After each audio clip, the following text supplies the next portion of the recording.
Hey, Magic fans, welcome back. This is your captain speaking here on Captain Clyde's MTG. We got a wrap up of Monday for March of the Machine spoilers. So sit back, relax, subscribe, help support the channel. Anything you do to help, I would appreciate it. So let's dive into it for your only non sponsored channel. Let's go. So, our first card of the day is Urbrask. That's right. So, this Praetor is 2 red and 2 for a 4/4 with first strike. Pretty good. Whenever you cast instant or sorcery spell, Urbrask deals 1 damage to target opponent and add 1 red. This is going to be huge. So, not only does it deal 1 damage, but the fact it gives you a mana rebate basically says all your spells cost less, which is insane. Let's say, for example, you got 4 bolts in your hand. I know this is probably not going to get played in Modern. Humor me. Whatever it is, the direct damage is. Once you cast 1, then it's just ham free casting from there. And then also for 1 red, it says exile Urbrax, then return to the battlefield, transform under its control. Activate the sorcery only if you have cast 3 or more instant or sorcery spells this turn. That's easier than you think when it's going to start giving you mana back. Especially when all you got to do is, if you lay this for 4 and you have 3 2-mana spells in your hand, you can flip this very easy because the first one costs 2, and then the next one cost 1, the next one cost 1, and then you flip it with the extra mana. This is going to be insane because also once you flip it, it says here the Great Work, whatever that means, deals 3 damage to target opponent and each creature they control. So it's a wrath. Then for 2, you create 3 treasure tokens, and then until the end of turn, you may cast instant or sorcery spells from any graveyard. If a spell cast this way would be put into a graveyard, exile it instead. Exile the Great Works, return to the battlefield face up as Urabrask. So notice there it says instant and sorcery spells from any graveyard. This is going to be a $50 card in a matter of a month because this has got commander shenanigans. This is going to be probably insane in some kind of weird red rush deck for standard because a 4 mana 4/4 with first strike that lets you deal an extra damage plus gives you mana reduction plus does all this other stuff on the Great Work side is just insane. This may see eternal play because if you start casting instants and sorceries from your opponent's graveyard, stuff can get out of control really quick. I like this card a lot. All right, moving on. I'll stop now. I'm getting a little happy about it. So next we have the Invasion of Ixalan. Green and 1 for a battle of 4. That's a good rate. When it enters the battlefield, look at the top 5 cards of your library. Reveal a permanent card from among them. Put it in your hand. Put the rest on the bottom of the library in random order. That's really good. This could make. We talked about the red battle yesterday that actually deals damage to battles. It's a permanent, so you can use this on turn 2 to go fish it up if you don't have it yet. Red-green battle decks may definitely be a thing because also, too, if you manage to kill this thing, it flips. You get a 4/3 trampler that says whenever you cast a spell, the belligerent, that's just a heck of a word, Regisaur gains indestructible till end of turn. This is a thing. I don't care what anybody says. This is a powerhouse card. This is easily going to be a $5 card. It's going to see a lot of play, I think. I mean, when the set first comes out, yeah, the price is going to drop. But this is going to be a very popular card, especially in Siege decks. All right, moving on. Next, we have the Invasion of Ren. So blue and 3 for an uncommon battle of 4. When it enters the battlefield, you draw 3 cards and discard 1. That is a bit much for a draw spell. Let's see what happens if you flip it. 1 tap, sacrifice overloaded Mage Ring. Copy target spell you control. This is not what we're looking for here. The flipped ability is great for those extra time walk decks, so probably commander decks and things like that may take a look at this. But the fact that you have to deal 4 damage to it first, which is not Blue's strong point for dealing damage on a quick and fast and a hurry basis, and the fact it only happens once because you have to sacrifice the ring, I don't think is good enough. But we'll have to wait and see. But I'm just guessing commander at best, maybe not even limited. All right, so moving on, we have the Invasion of New Capenna. I like the art on this one. Check it out. So for a black and a white, you get a battle of 4 that says when it enters the battlefield, you may sacrifice an artifact or creature. When you do, exile target artifact or creature an opponent controls. So this is going to be a really good removal spell for token decks, being black-white, especially aristocrats. So I would expect this to see a lot of play. Especially, let's see here if it's something good when it flips. Whenever equipped creature attacks, put a +1/+1 counter on that creature for each other creature you control that shares a creature type with it, equipped from one. I mean, it's good enough to do something extra other than just 2 mana kill something. So, I mean, yeah, I think it's going to see play. This is definitely a one of in some aristocrat decks for Commander, especially, and maybe other decks as well, because just the ability for 2 to give you the ability to sacrifice and exile an artifact or creature, not just destroy, exile, is really, really good. So, yeah, we'll have to see what kind of play this starts to see. All right, so next we have the Invasion of Pyrulia. Not sure where this is. Anyway, yeah, tell me in the comment section. I'll try to look for something might give it away. But anyway, so for a blue and a green, you get a battle of 4 that when it enters the battlefield, you get to scry 3, then reveal a top card of your library. If it's a land or double face card, draw a card. That's actually pretty good. That's almost as good as Growth Spiral. No, you don't get to put extra land into play, but the ability to scry 3 is also very good in its own way. So I think this will see play. Plus, if you manage to kill it, you get a 4/4 Trampling Ward 2. Other transform permanents you control have Trample and Ward 2. That's also very phenomenal. This is going to be pretty good in limited, maybe even standard, and maybe other formats like Pioneer or what have you, because the ability to scry 3 and put a permanent into your hand for just 2 mana is not bad.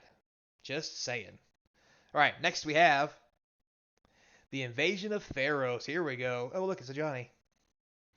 White and 2 for a battle of 4. When hits the battlefield, search your library for an aura, god, or demigod card, reveal it, put it into your hand and shuffle. Not terrible. If it flips, it becomes Etheria, the Ever Sheltering. So you get a 4/4 god. It has lifelink and indestructible as long as you control at least three other enchantments. Three other, okay. Whenever another enchantment enters the battlefield under your control, draw a card. Very interesting. This is a unique take on enchantment draw for all those enchantment decks out there. I'm sure it's going to probably try to get played, and whether or not it becomes good or not, it's really going to depend on how it synergizes with those decks. But I definitely think it has a possibility, since when entering the battlefield, lets you search for an aura. Just saying. Also, it becomes a 4/4 god that doesn't turn itself off. So there is that as well. All right, next moving on, we have the Blight Reaper Thallid. I love Thallids. Miss them so much. Anyway, so for a black and 1, you get a 2/2. For a green or 2 life and 3, you can transform it into a 3/3 that says when it transforms into the Sower, which is what it is, or dies, create a 1/1 green Phyrexian token.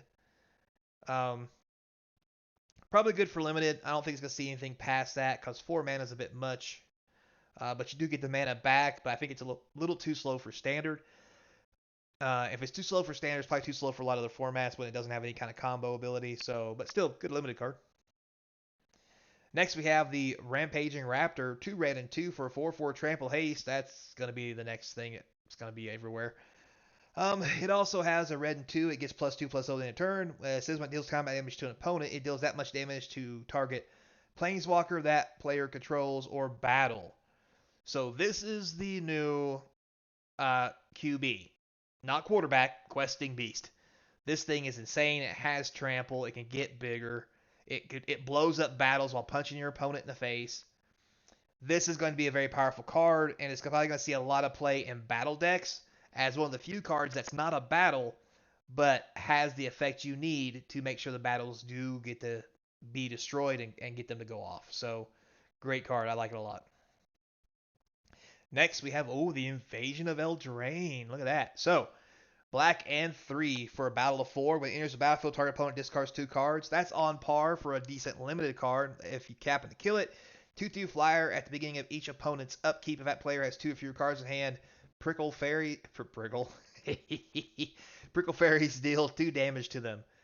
Limited at best, but still a good limited card because of the ability to discard for 4, and then if you do flip it, you do get something. But again, It goes back to do you want to deal 4 damage to this or just punch your opponent in the face, which is actually more important. So next we have Rona, Herald of Invasion. So for a blue and 1, you get a human wizard. It's a 1/3. Whenever you cast a legendary spell, you get to untap Rona. Tap, draw a card, then discard. That's going to get out of hand. For a black or 2 life and 5 colorless, you could flip it to Rona Tolarian Obliterator, a 5/5 trampler that whenever a source deals damage to Rona Obliterator, that source's controller exiles a card from their hand at random. If it's a land card, you may put that onto the battlefield under your control. Otherwise, you may cast it without paying its mana cost. This thing is dumb. And I mean that in an overpowered kind of way. This is going to see play. This is way too good in legendary decks, especially in Commander, Brawl. And there's lots of legendary creatures right now to make this go ham for you to draw and discard. Plus, if you get to 5 mana and you flip this thing, you get to punch somebody in the face with it. It will be insane. So, yeah, seems pretty good. Limited All-Star. We have Kroxa and Kuranos. Woo. That's good. Look, they could have drew him better. That's just lazy right there. Dog 2. Anyway, so Elder Giant Dog, you get a black, white, red, and 3 for a 6/6 Vigilance, Menace, Lifelink. Wow. When it enters the battlefield or attacks, you may exile 5 cards from your graveyard. When you do, return target creature card from your graveyard to the battlefield. That's an interesting way to use Escape. Can be really good, but you got to have 5 cards in your graveyard to exile first, then the creature to put back in play.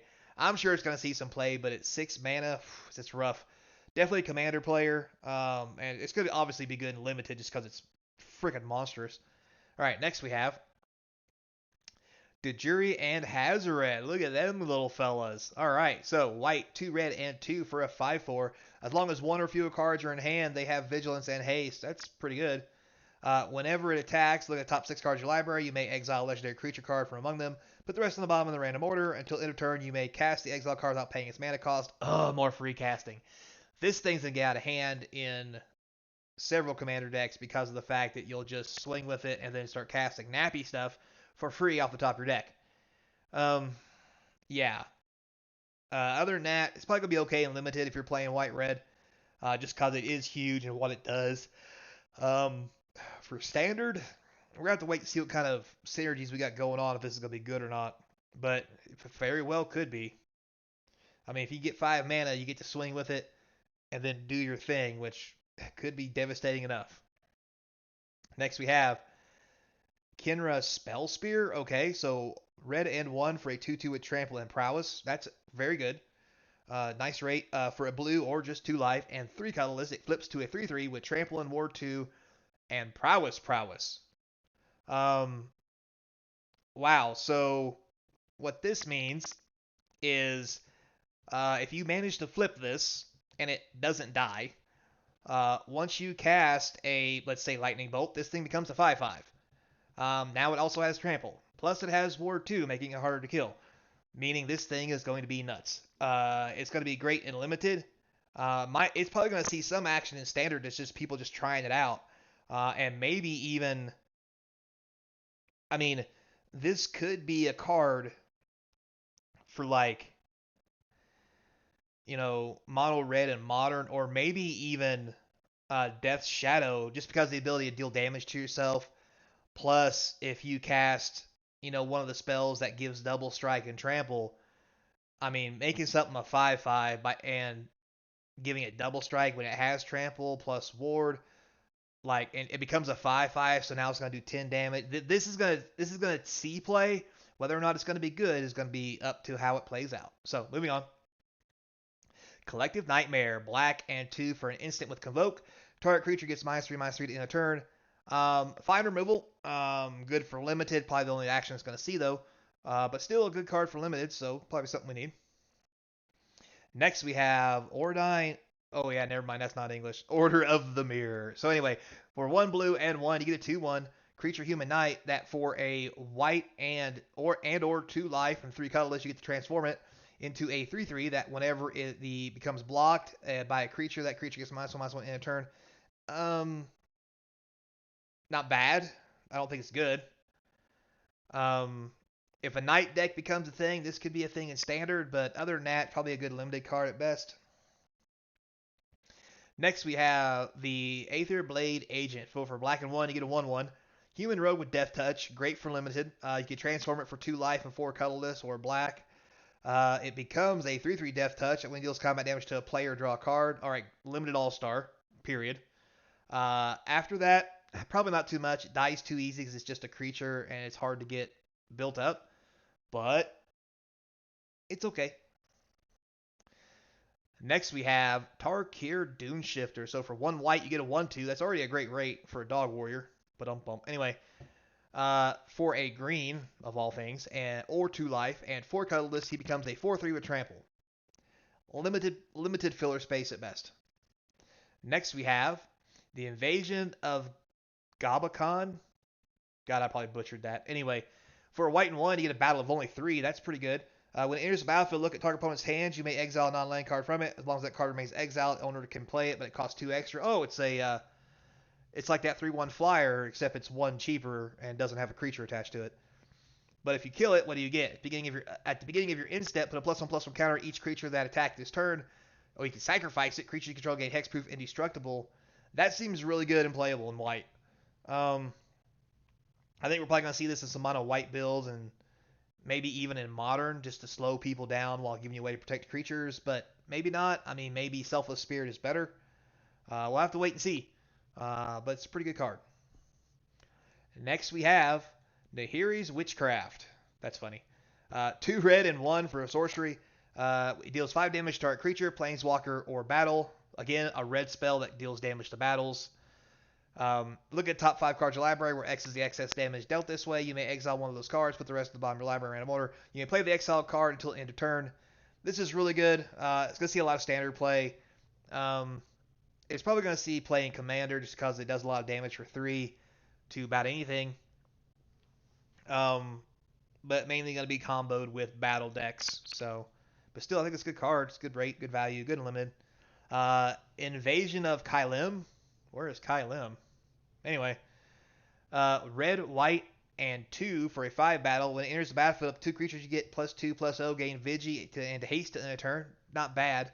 Once you flip it, you get 2 3/2s that are red, white warrior tokens whenever this creature and at least one other creature attacks with +1/+1 counter on this creature. That gets out of hand real quick because you swing with both of them, they both get +1/+1s, become 4/3s. This is going to be great and limited, but I think it's probably going to be a little too much to ask for this kind of card to get C play in standard. But there you have it. Next we have the Free Willa Nazumi. That's funny. Get it? Free Willin'. Anyway, black and 3 for a 3/3. Decent rate. Has menace. That's also making it good. When it enters the battlefield, each player mills 3 cards. Okay. Now for a white or 2 life and 5, it becomes a 4/5 with menace. Also good.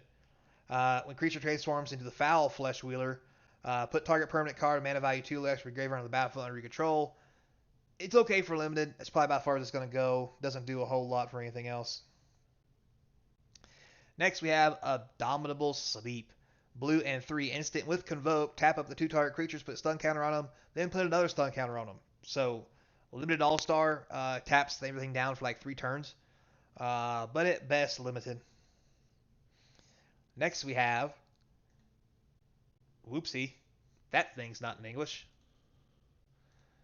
Yep, don't mind me, guys. I swear I am a professional. I know what I'm doing. Uh, Nothing to fear. Hang on 1 second. Let me Google it. Do do do do.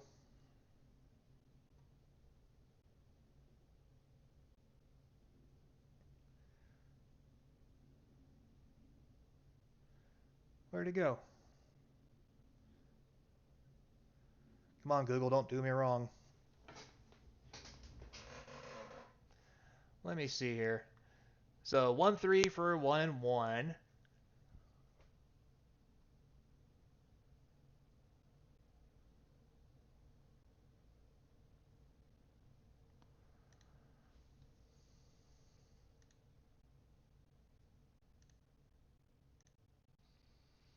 Wow, the translator's not working. Good thing I'm on top of this. Oh, guess we're skipping this one. Sorry, guys. Yep. Oh well, so much for that. Moving on. All right. Corruption of Tawashi. A blue and 4 enchantment. The Corruption of Tawashi enters the battlefield. Incubate 4. Eh. Whenever permanent you control transforms or enters the battlefield or you control transformed, you may draw a card. Do this once each turn. Ugh. I mean, at best, this thing's limited. 5 mana is asking a lot for this not to do anything. Um, so yeah, I'm not impressed with this at all. All right, next we have Lithomantic Barrage. Boy, that's a mouthful. So, this spell can't be countered, which makes it good for 1 red. What's it do? 1 damage to target creature or planeswalker if it deals 5 instead if it's white or blue. So this is something. There's been a lot of spells like this in Modern for 2 mana and 1 for 1 red that only does 4 with the exact same effect. And it can't be countered. This is a 1 red that now deals 5. However, this is a sorcery. The other ones are instants, and that may make a difference on how good this card ends up being in the long run. But I think this is probably going to be a sideboard card for Modern very easily. And probably a sideboard in a lot of different decks. Nothing's ever going to see play main deck because it doesn't do enough. But this is definitely some solid sideboard material for all formats. Next we have the Invasion of Ugrafa, which I'm assuming is somewhere in Innistrad. But anyway, black and 4 for 5 battle. When it enters the battlefield, it deals 3 damage to any other target. You gain 3 life. That's not great for 5. If you manage to kill it, you get a 3/3 flyer that whenever a creature an opponent controls dies, put a +1/+1 counter on Grandmother Ravi Singir and gain 1 life. Oh ho! Oh ho! It's a Grandmother Ravi Singir. I told you the Singirs were coming back, although it's not Baron, but Grandmother. We're getting close. Maybe he's going to be in one of these spoilers here. We'll have to wait and see. All right, but that's the best you can do is just hope. So, with that said, guys, thanks a lot for watching. I really do appreciate it. Great spoilers today. Very nice recap. We got some pretty solid cards, I think, that feel a little more playable and balanced. But at the end of the day, it's going to be interesting to see what this new format shapes up with these Siege cards. It's going to be very interesting. All right, so here's what this thing does. I was just teasing. For those of you who stuck around, I'll actually tell you what it does. So you have the Herbology Instructor for 1 green and 1. It's the 1/3.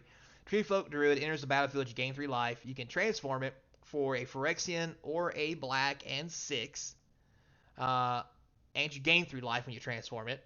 It becomes a 3/3 Phyrexian Treefolk that whenever this creature transforms, target creature and opponent controls gets -X -0 -X until in a turn where X is the Invoker alignment's power. So you give something -0 -X, which is 3, unless you pump it due to the trigger of it flipping and yada yada yada. Very good card, definitely good for limited. Probably ain't go any further than that because it really doesn't do a whole lot other than just gain you life and then you flip it to kill something at a very, very expensive rate. But yeah, I mean, it's a thing. So thanks a lot for watching, guys. I do appreciate it. Until next time, remember to stay kind. And as always, I hope to see you crossing the game table.